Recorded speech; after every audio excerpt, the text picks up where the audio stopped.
El último seminario sobre tumores malignos va a tratar sobre cáncer de mama y ovario. Vamos a iniciar hablando de cáncer de mama, mencionando algunas cifras. Estas son cifras del Ministerio de Salud, donde muestran claramente que el cáncer de mama es el cáncer más frecuente en nuestro país, con más casos. Aproximadamente un tercio, 33% de los tumores o de los cánceres en mujeres. Y si vemos el segundo en frecuencia, que es el de colon y recto, que se da por igual en varones y mujeres, no alcanza el número total que alcanza el cáncer de mama, con en los últimos reportes casi un poco más de 21.000 casos por año. La tasa estandarizada por 100.000 habitantes también muestra claramente que es el cáncer con mayor incidencia, superando al resto.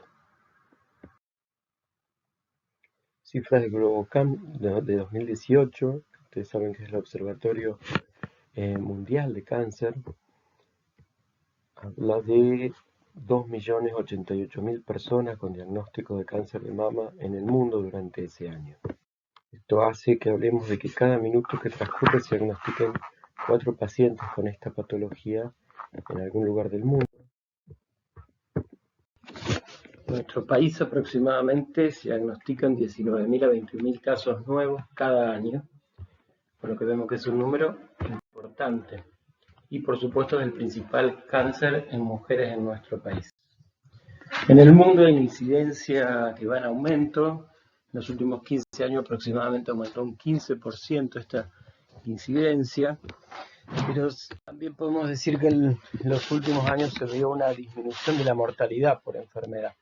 Entre los años 90 a 2000, esa disminución fue de 2% por año, y entre los años 2011 y 2017, que son los últimos datos que tenemos, si bien se redujo, persiste la reducción de la mortalidad.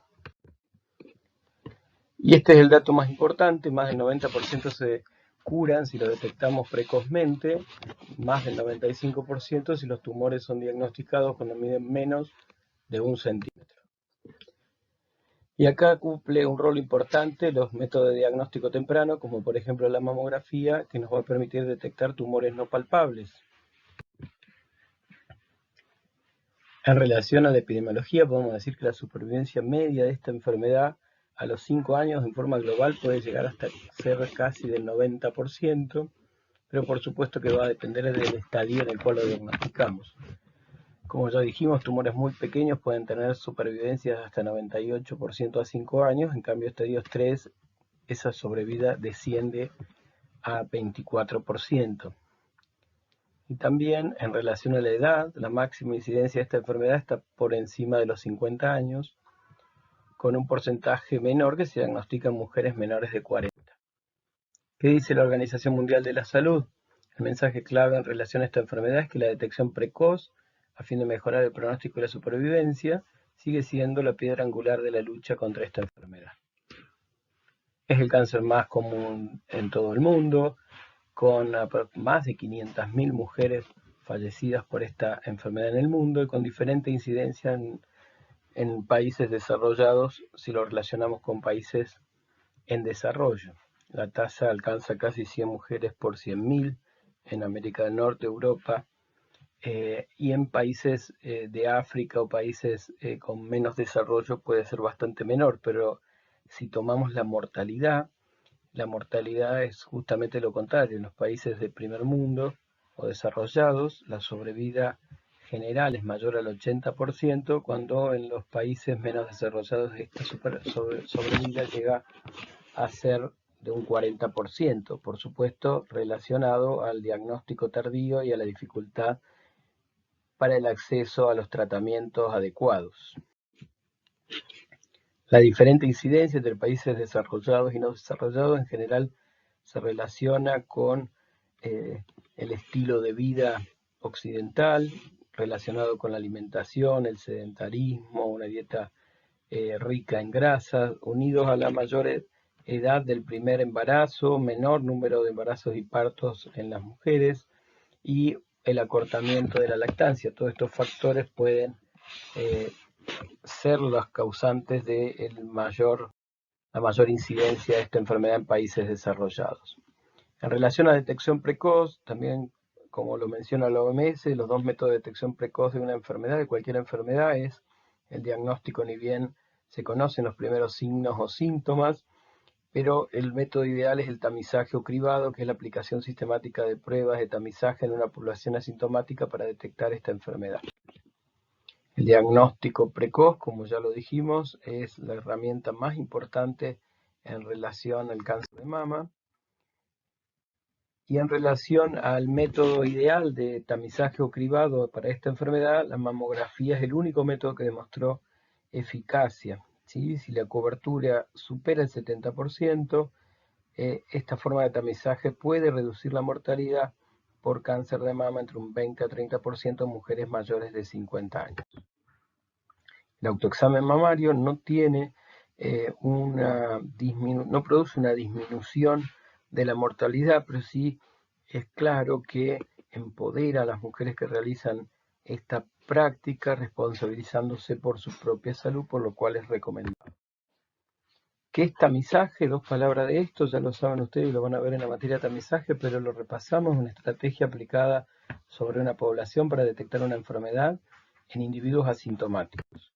¿Cuáles son los criterios? A grosso modo, la enfermedad tiene que ser muy prevalente, tiene que tener una etapa detectable presintomática, las pruebas diagnósticas tienen que ser sensibles y específicas, el tratamiento que uno pueda realizar si lo diagnostica en esta etapa presintomática tiene que existir y tiene que haber un daño potencial de la intervención que vamos a realizar menor a la ventaja que queremos lograr. En cáncer de mama hay algunos factores de riesgo. Ustedes saben que en general el cáncer de mama no tiene, o el cáncer en general no tiene un único factor etiológico, sacando cáncer de cuello, algunos cánceres específicos que se relacionan con virus, la mayoría tienen que ver con una cuestión genética. En relación a lo genético, entre un 5 a 10% van a estar asociados a mutaciones hereditarias, como ya lo vimos con la doctora Cisterna en el seminario anterior. Vamos a tener también casos familiares donde no detectemos una mutación que sea heredable, pero estas familias que tienen una agregación de casos de cáncer de mama, las mujeres de esa familia van a tener un mayor riesgo.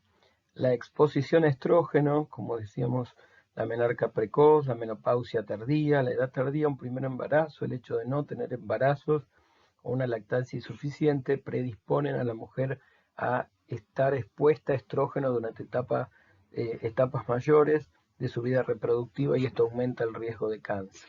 Y en relación a la edad, ya lo dijimos antes, la mayoría de los diagnósticos los vemos después de los 50 años, con un 18% entre los 40 y 49 y un porcentaje muy bajo en mujeres más jóvenes, menores de 40.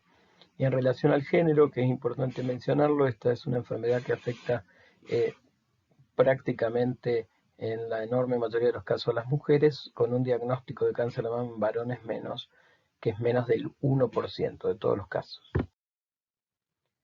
Luego hay factores ambientales como el alcohol, el tabaco, el estrés, las radiaciones, la falta de actividad física, las dietas ricas en grasas, las terapias de reemplazo hormonal, el antecedente de cáncer de mama previo para una mujer representa un factor de riesgo para ella misma, así también como el haber tenido alguna biopsia con lesiones precursoras.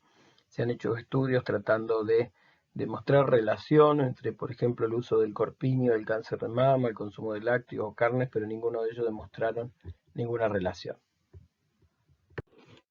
Y en relación específicamente a prevención, si bien ustedes saben que existen otros tipos de prevención, terciaria, secundaria, en relación a cáncer de mama, las más importantes son la primaria, pero no tanto como lo es la prevención secundaria. La prevención primaria, en general, podemos utilizarla en aquellas mujeres que hayamos detectado mutaciones hereditarias, donde el riesgo sea sumamente alto y en estas pacientes puede haber alguna indicación o sugerencia de mastectomía de reducción de riesgo o quimioprevención con medicamentos como tamoxifeno.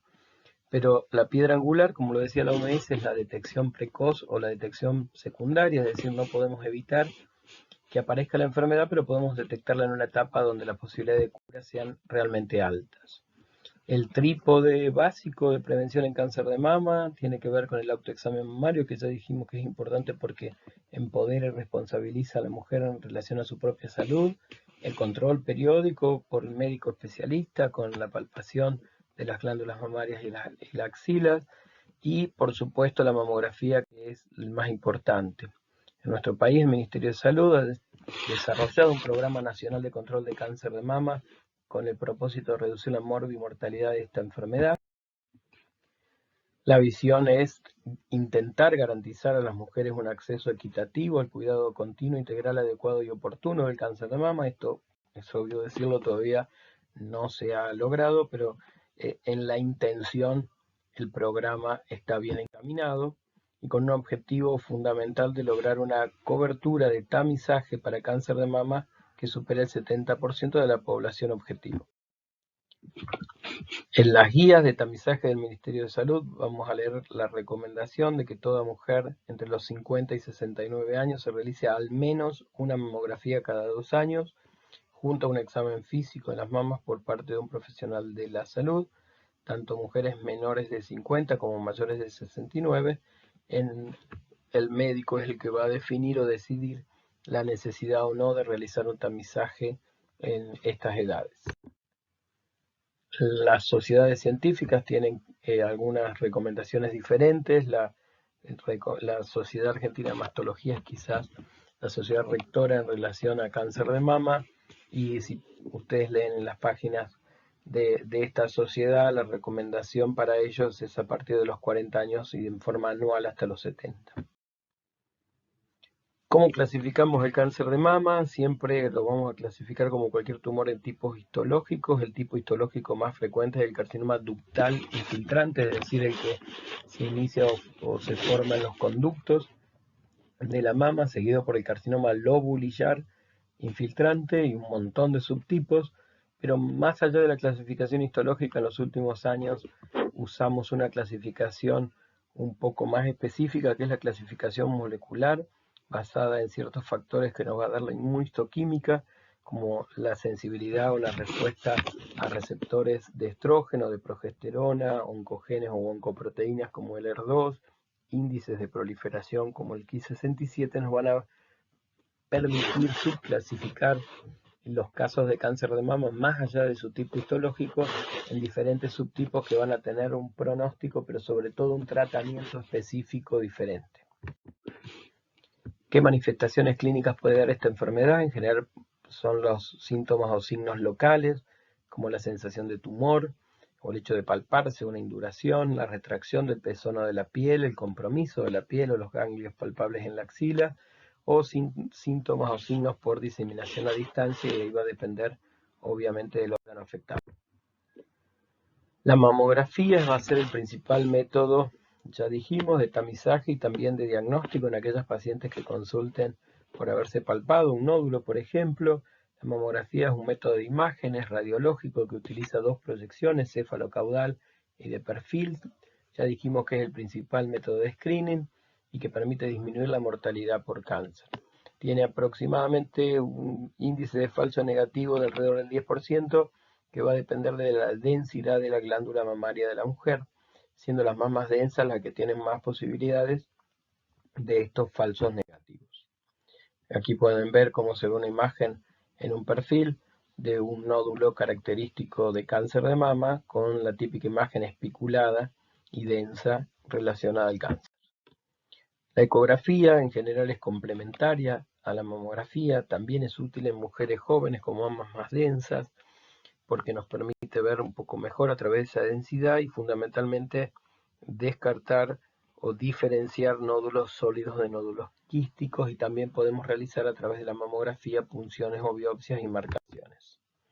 La imagen de la derecha es una imagen ecográfica de un nódulo sospechoso de cáncer.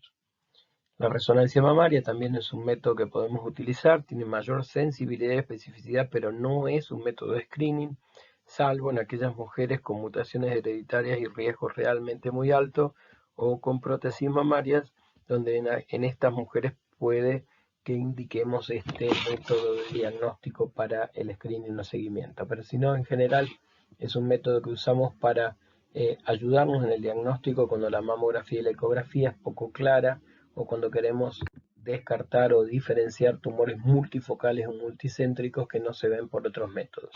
Aquí tienen una imagen, ustedes ven que el uso del contraste permite imágenes mucho más anatómicas. ¿Cómo vamos a confirmar? Como en cualquier tumor, siempre la biopsia es mandatoria y necesaria para confirmar el diagnóstico de cáncer. Las biopsias podemos realizarlas a través de citología, es decir, por punciones con agujas finas o gruesas, o quirúrgicas a través de biopsias excisionales o incisionales.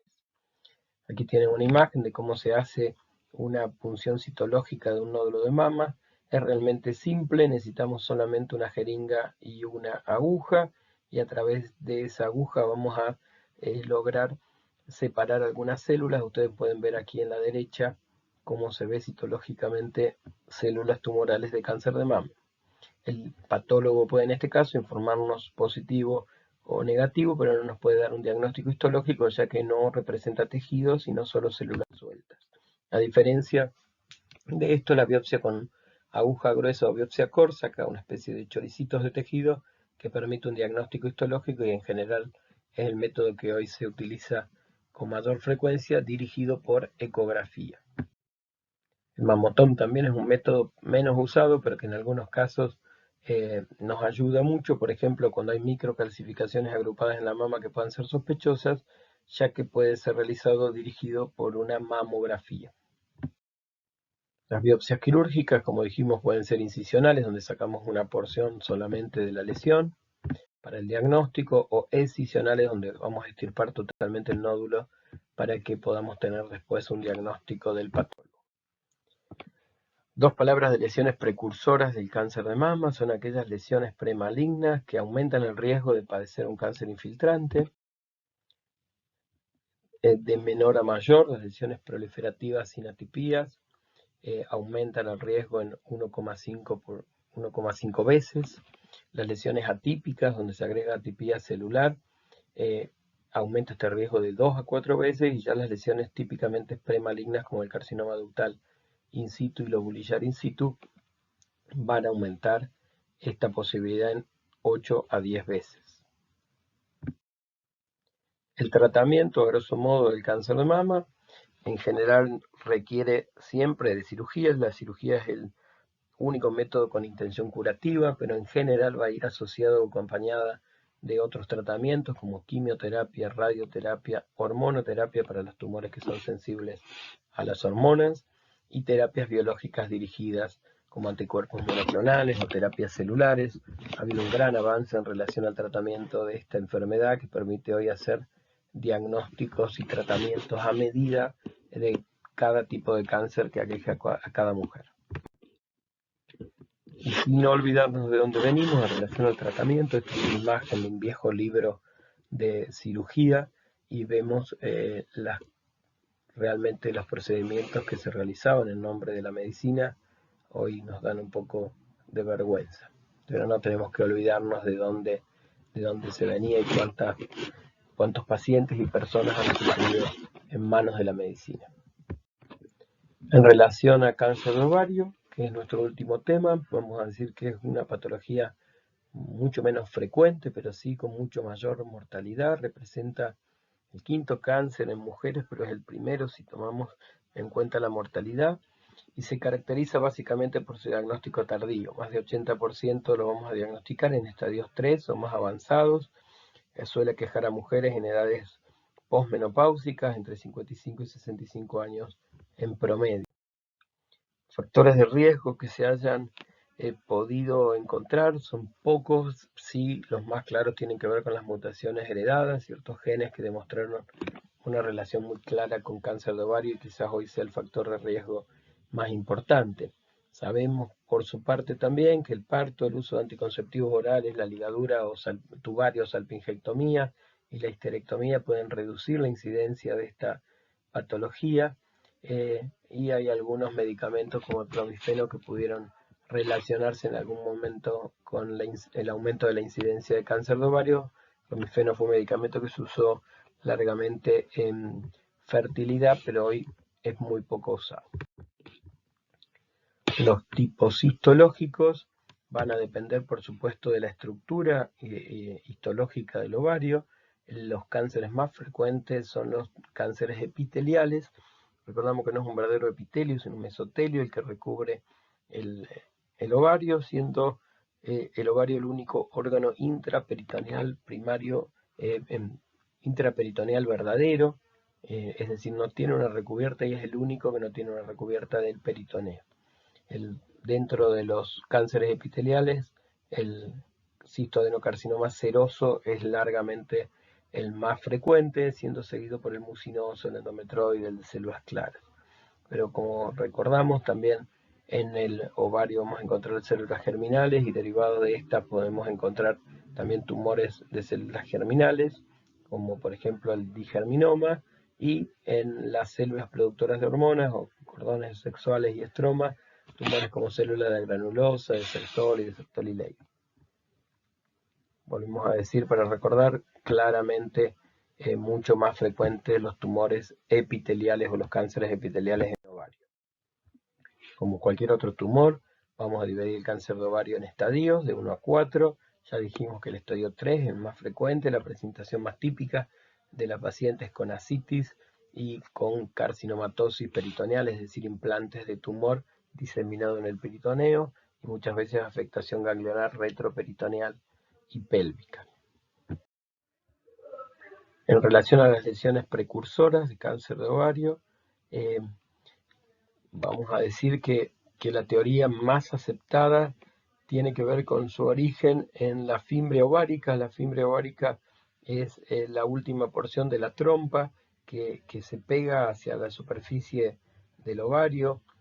Existe una especie de epitelio de transformación entre esta superficie de la trompa cuando llega al ovario y se cree esto porque las características del tumor más frecuente, que es el cistoadenocarcinoma seroso, tiene un aspecto similar a las células que recubren esta porción. Y también esto explicaría por qué la salpingectomía, la ligadura tubaria, la histerectomía reducen el riesgo de esta patología. En relación a la clínica, el cáncer de ovario, por eso también, como decíamos antes, no nos permite un diagnóstico temprano, tampoco tenemos posibilidades de screening, ni la ecografía transvaginal, ni los marcadores tumorales. Son métodos que permitan un diagnóstico de esta patología en una etapa temprana. Como dijimos antes, es un órgano intraperitoneal verdadero y esto hace que se disemine rápidamente por vía transcelómica y se implante en el peritoneo. Por lo tanto, los síntomas que va a dar son muy vagos, en general con distensión abdominal, molestias abdominales, dolores que pueden simular dolores intestinales, por eso conocemos esta enfermedad como el gran simulador. El tratamiento de esta enfermedad, como el resto de los tumores, va a depender de la cirugía. Para este tipo de tumores hay que realizar cirugías realmente muy invasivas, citorreductoras con extirpación de todo el tumor que pueda estar dentro del abdomen y en general son tumores muy quimiosensibles y por lo tanto la cirugía suele ir acompañada de quimioterapia. Como dijimos antes, a pesar de la cirugía y la quimioterapia, el pronóstico en general de cura de estas pacientes es relativamente bajo y pobre.